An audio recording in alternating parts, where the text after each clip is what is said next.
Go to fakeinfo.net.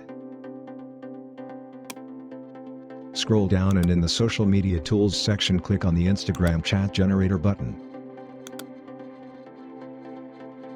On the Instagram Chat Generator page, we get 3 view options for generate the fake screenshot. Choose the view option as per your requirement. On the left side, we get all options to generate a fake Facebook chat screen. You can hide the header and footer from here. Set time and battery percentage.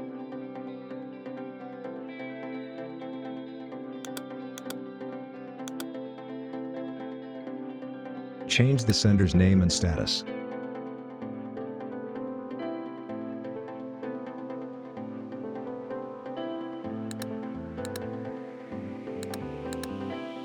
Upload profile pic.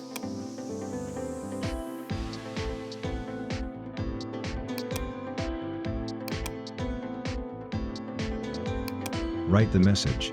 Add the like if you want. And click the below button to add the message. Now for the reply to the message, go to the person to option. Write the message. Choose Seen Unseen options. And click the below button to add the message. Now click on the download button to download your screenshot.